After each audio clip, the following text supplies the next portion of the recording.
The examples we've seen so far have been by and large pretty clear cut. The losers inherited some sort of pawn defect in the opening that led to their defeat. They were unable to remedy the defects in their position inherited because of this structure. Now, my third example is more sophisticated. It's a game from the highest level, from the FIDE Candidates Tournament recently concluded in London. And it's a splendid example of how the entire result of the game can become affected by the pawn structure inherited in the opening. It's a game between Vladimir Kramnik playing white and Peter Svidler playing black. And the opening is the exchange variation of the Grunfeld defence. The Grunfeld defence introduced by 3d5, a fluid and dynamic method of play by black. The drawback is highly theoretical. Black has to be prepared to combat white in many different areas. Kramnik, I'm sure, would not have wanted to take Svidler on in one of his favourite variations unless he had something specific prepared, and so he continues with the exchange variation. C takes d5 and then e4. Black develops typical Grunfeld counterplay with the help of the move c5, which he hopes will bring the bishop on g7 to life. White plays bishop e3, protecting the pawn.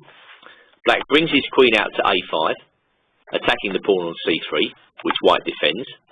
And now black plays knight c6, again bombarding the centre. This is all typical Grunfeld play. Black at the outset bombards white's centre, hoping to force a concession.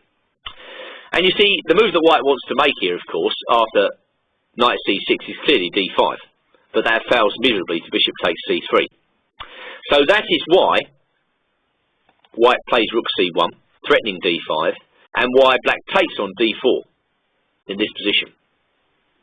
Good timing by both players. White doesn't want his pawns fractured, and now black is happy to take the queens off here because, unfortunately for white, he's got to recapture with the king.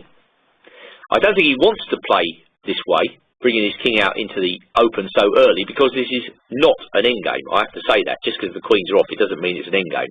It's a complicated middle game where, although white's got this pawn duo in the centre, one of the biggest problems he's going to have to juggle with is what is he going to do with his king? Of course, Kramnik knows this because this has been played many times, and he's gone into this very clear-sightedly. Nevertheless, Svidler is probably happy with this because theoretically this is supposed to be okay for black. White pushes forward with d5 and black plays rook c8, whereupon white unpins with king to c2. Black doesn't want his knight on the edge of the board, so he plays knight e5, and now after knight takes e5, bishop takes e5, it's time to summarise the results of this opening, and also to set the scene for maybe the endgame to come.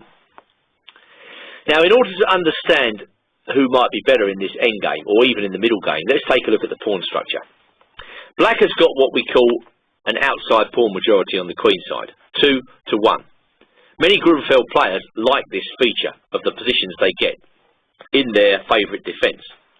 And many games have been won by black in the endgame, precisely due to the fact that black manages to swap off pieces and create a passed pawn on the queen side later on. White, meanwhile, has got a central pawn majority, which is very dangerous. And as we can see, f4 is coming up. In general, white tries to use this majority dynamically in the middle game. And one thing he can do is to try to create a passed d pawn. This is a feature of many Grunfeld positions. The passed d pawn ties black down and stops him from realising the queenside pawn majority. So it's just a question of who can emphasise the advantages of their position best here. And so Kramnik plays bishop c4. Alright, well that is a pretty good move, and it sets up tactical ideas. You see, if black plays e6, trying to undermine the centre, then white has bishop g5. In a sense, by playing e6, black is taking white on in his strongest area, and that's really a good idea. And tactically, this position is no good for black. For instance, if he plays rook d6, we play f4 first, bishop drops back, now bishop e7. This is very awkward for black, as his rook gets all bound up if he goes rook d7. And if he goes rook b6, we push on, we allow the rook to come in and gobble on g2, and now bishop b5, threatening d7. This is not what black wants to see on the board. So going back to bishop c4, e6 one more time, bishop g5, can black sacrifice the exchange here? Well, no, I don't think he can. White takes on d8, black takes on c4, and now simply rook hd1.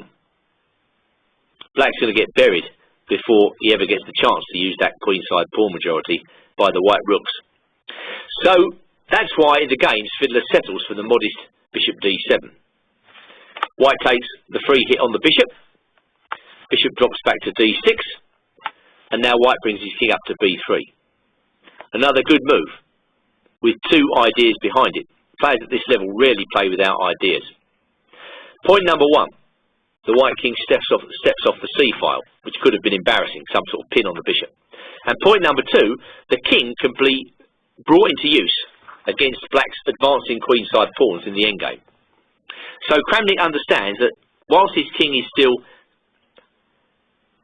a little bit vulnerable on b3, the advantages of playing this move outweigh the disadvantages. Now I think white is threatening e5, so Svidler tries to stop it, or restrain it, with f6. a4, restraint by white as well, rook bc8, and now h4, a typical device of the strong player, opening up a second front. All of black's pieces are on the queen side, so white opens up the king side. And, well, I think white's plan is fairly clear-cut. He wants to go h5, he wants to go h takes g6, he then wants to play rook h6, and he wants to play rook ch1, with very dangerous threats. And it's a plan which actually is not that easy to meet. Svidler decides to confront this plan by playing rook b8, with the clear idea of playing b5, getting after white's king. So white stops it, interrupting the opponent's plan. That's a key idea in Grandmaster chess. They're always looking to stop the opponent from doing what they want to do. And bishop b5 throws a spanner in the works. Excuse me. Black takes, white recaptures, and now a6, continuing to try to prise open the queen side. But Kramnik wants none of it. He blocks. Black plays king f7, and white continues pursuing his idea of opening up a second front. After rook takes c1, white plays a Zwischenzug h takes g6, and now I think we can definitely say that the endgame has arisen after king takes g6, bishop takes c1, because both sides' kings are having a direct bearing on the position. Rook g8 was answered by g4, trying to cramp black, and h6 was answered by rook h5. Now black is feeling a little bit cramped, and rook h5 introduces the notion that white will play e5. King f7, opening up fire on the pawn on g4. If black had played bishop c5 in this position, this was certainly possible, white would have gone e5. But things are not at all clear in this position if black takes and goes rook h8. I know white's very well coordinated, but there might have been all to play for, and this could well have been better than what happens in the game. As, after king f7, white plays e5, black plays bishop c5, and now Kramnik sets up a real bind with king f8. E6 check, king f8, and now rook h4. Well, this is dangerous. White's going to go f5 in this position, regain the pawn on h6, and then look for ways to smash through. King g7 was answered by f5. Bit awkward for black this.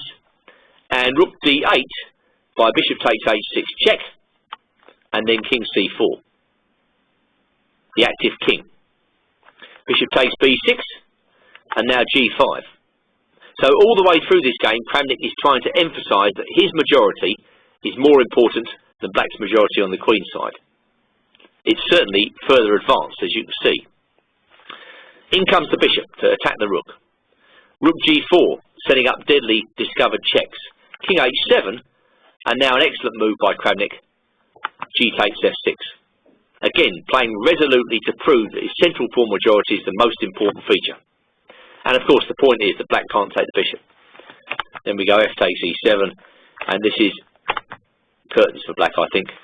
White's pawn armada cannot be prevented from winning the game.